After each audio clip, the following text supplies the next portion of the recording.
Hello, আসসালামু আলাইকুম। Welcome to এইসের ডেইলি ব্লগ। নতুন একটি ভিডিওতে আপনাদের সবাইকে স্বাগতম। তো বন্ধুরা, এটা হচ্ছে যে আকরাম ভাইয়ের প্রজেক্ট। তো এইখানে হচ্ছে যে আজকে আপনার শসা এবং মরিচের জন্য জমি প্রস্তুতি চলছে। এই পাশে ক্যামেরাম্যান একটু দেখান ঘুরে যায়। এটা হচ্ছে আপনার 11 11 11 22 শতক জমি। তো 11 শতক হচ্ছে আপনার শসা হবে, আর বাকি 11 শতক হচ্ছে আপনার মরিচ হবে। তো টোটাল এই শসা এবং মরিচের জন্য আপনার জমি প্রস্তুতের যত সার আছে, A to Z সমস্ত গাইডলাইন আজকের ভিডিওতে আপনারা সবাই পেয়ে যাবেন। যারা নতুন আছেন তাদের জন্য আজকের এই ভিডিওটা।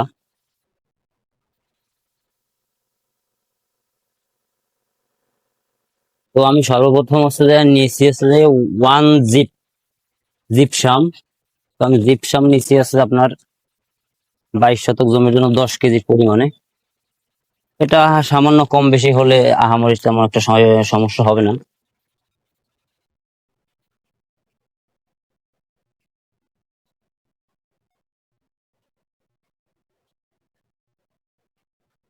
তো জিপসাম আমি হচ্ছে যে 2 প্যাকেট নিয়েছি, 5 10 কিলো প্যাকেট। আর এটা হচ্ছে আপনার আমার এই যে সারগুলো আমি ইউজ করতেছি, এটা হচ্ছে আপনার অ্যাগ্রোয়ান গ্লোবাল লিমিটেড। আর অ্যাগ্রোয়ান গ্লোবাল লিমিটেডের আমি একজন স্মার্ট লিডার। তো সেই জায়গাতে মূলত আকরাম ভাই এর সাথে, এই যে আপনার যে প্রজেক্টের মালিক, এ মূলত একটু কৃষি প্রেমী মানুষ।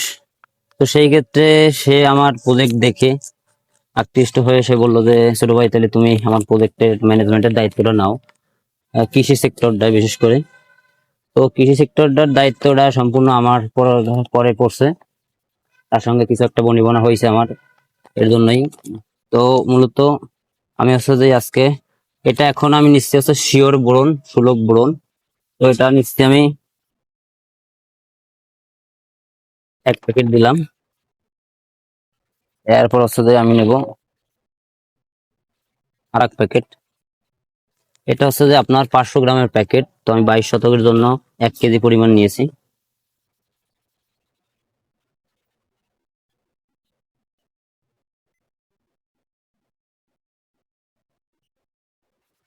এই দিয়ে দিলাম হচ্ছে সুলভ বোরন। এটা হচ্ছে বোরন 20%।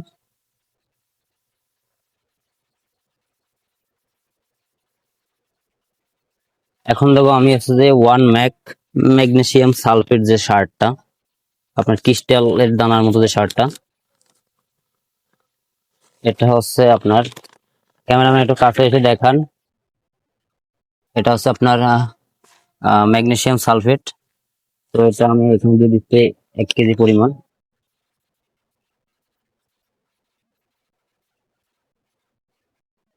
এই আর একটা,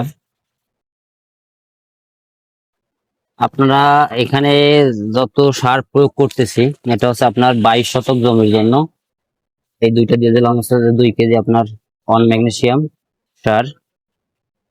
আর এরপরে হচ্ছে যে আপনার দিব হচ্ছে 1 হিউমিক। এটা হচ্ছে আপনারা হিউমিক অ্যাসিড আছে, আহ, এটা হচ্ছে হিউমিক অ্যাসিড নামে পরিচিত। এটা আপনার গুঁড়াটাও আছে এবং আছে আপনার দানা দানা যেটা, সেটাও আছে। তো আমি হচ্ছে যে আপনার দানাটা নিয়েছি, এটা দেখান ক্যামেরাম্যান। এটা হচ্ছে হিউমিক অ্যাসিড বলে। এটা হচ্ছে যে আপনার মাটির পুষ্টিগুণ বাড়ায় এবং আপনার গাছকে দ্রুত বৃদ্ধি করে এবং ফল অতি শীঘ্রই যাতে ফল আসে, এজন্য এটা ব্যবহার করা হয়। দেখবেন আম গাছ, লিচু গাছ, সমস্ত ফল গাছে হচ্ছে যে আপনার 6 ইঞ্চি বা 1 ফুট দূরত্বে যে হিউমিক অ্যাসিডটা দেয়, সেটাই হচ্ছে এটা। এর সঙ্গে আমি নেব হচ্ছে শিকড় প্লান্ট। এই শিকড় প্লান্টটার কাজ হচ্ছে যে আপনার মাটির যে গাছগুলা থাকে, গাছে দেখবেন যে শিকড়ে ছোট ছোট গিটের মতো হয়, এটাকে কৃমি বলে। তো এটা হচ্ছে যে আপনার কৃমি দমন করে গাছের শিকড়ের, শিকড় প্লান্ট।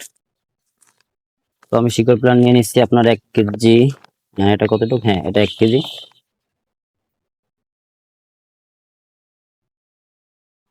গাইস, আপনারা মানে আজকের ভিডিওটা একটু ধৈর্য ধরে দেখবেন। যারা নতুনরা আছেন, যারা জমি প্রস্তুত করতে হিমশিম খেয়ে যান, তারা মূলত আজকের ভিডিও দেখলে আপনার কারো পরামর্শ ইনশাল্লাহ দরকার হবে না মনে হয়। কারণ আমি ভাই জাস্ট নতুনদের জন্য ভিডিও বানাই। আমি নিজেও যখন নতুন ছিলাম তখন ধারাবাহিকভাবে আমার করলার প্রজেক্টের ভিডিও আমি আপনাদের সঙ্গে শেয়ার করছি। আর বাকি যে দুটো দেখতেছেন, এটা হচ্ছে আপনার অ্যাগ্রো ওয়ানের বুস্টার 1। এটা হচ্ছে যে অনুখাদ্য, গাছের অনুখাদ্য, মাটির অনুখাদ্য। এটাও সেম। তো এটা লেভেল খুলে গেছে, তো এটা স্প্রে করে দিতে হবে এগুলো প্রয়োগ করার পরে। আর এরপরে আছে আপনার মাইক্লেফস, এটা সবগুলোই আছে আপনার অ্যাগ্রোয়ান গ্লোবাল লিমিটেডের। আর অ্যাগ্রোয়ান হচ্ছে আপনার একটা বেসরকারি প্রতিষ্ঠান, যেটা হচ্ছে যে আপনার সারা বাংলাদেশে সার্ভিস দিয়ে থাকে।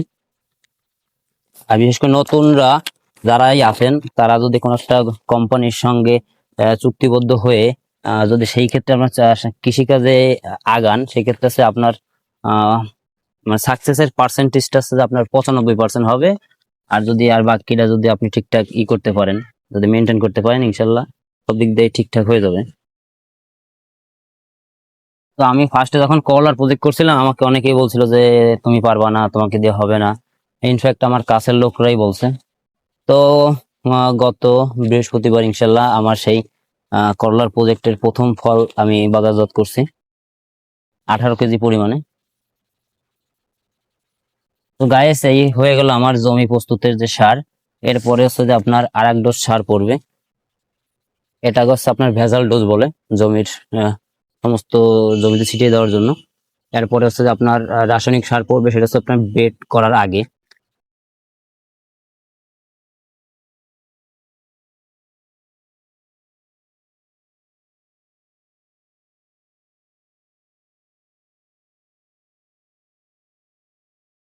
এখন হচ্ছে এটা সমস্ত জমিতে ছিটিয়ে দিতে হবে। ক্যামেরাম্যান দেখে একটু ফোকাস করেন, জাস্ট দেখাই আমার দর্শকদেরকে।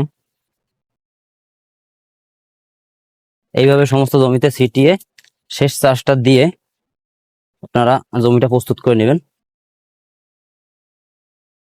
শেষ চাষের আগে দিলে হবে কি, আপনার সমস্ত সারটা সমস্ত জমিতে একবারে নিখুঁতভাবে সুন্দরভাবে মিশে যাবে।